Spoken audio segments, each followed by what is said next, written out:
All right, so the big question is, what are we going to do about health care? The GOP health care bill collapses in the Senate after Senators Mike Lee and Jerry Moran said that they would not support the bill. So what is next in the battle to repeal Obamacare? Joining us now is former Deputy Assistant to President George W. Bush, Brad Blakeman. Brad, good morning. Good morning. All right, so President Trump tweeting that Republicans should just repeal Obamacare and fix it later. Mitch McConnell says that's what he's planning. He's going to plan a repeal vote. What do you think? Is this the way to go? It is not the way to go. The American people in 2016 were given promises by Republicans, not only President Trump, but every Republican who stood for election, that they would repeal and replace Obamacare. They had 7 years to think about it, 7 years to come up with a plan, and now the American people gave them all the power they could possibly have.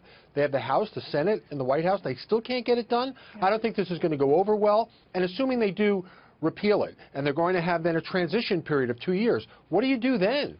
And in 2018, you have the midterm elections, which we know are not historically favorable to the party in power. I think we're in serious trouble if we don't get this done. Yeah, well, the problem, of course, is we've seen is this divergence between Republicans who don't want to see their constituents in their states lose their insurance, especially in the Medicare expansion states, and then Republicans who want to make good on their campaign promises to repeal.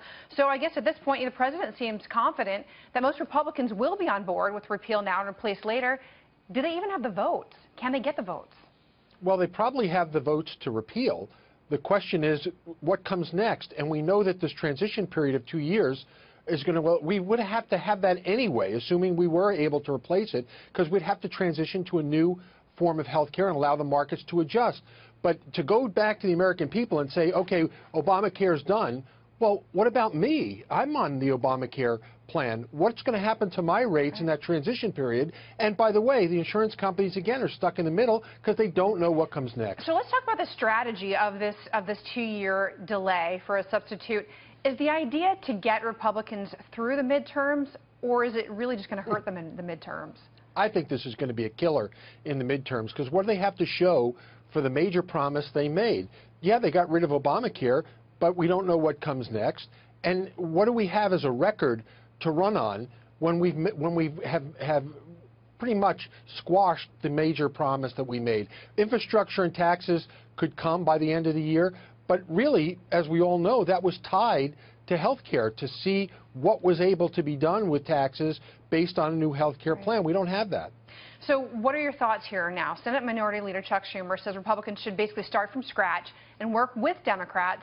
Do you think Democrats would support repeal now and replace later? I mean, it seems what they're really thinking is work with Democrats to fix Obamacare, not repeal it.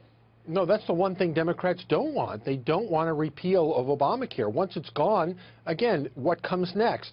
And what comes next, if we had to rely on Democrats, could be even worse than what we have now, especially if they get back in power. So, look, if I'm Mitch McConnell, I am working the phones. If I'm the president, I'm calling senators up. I'm getting them down to the White House. I would not give up. It's not over till it's over. And when we get Senator McCain back, now we have some breathing room to get a repeal and replace done.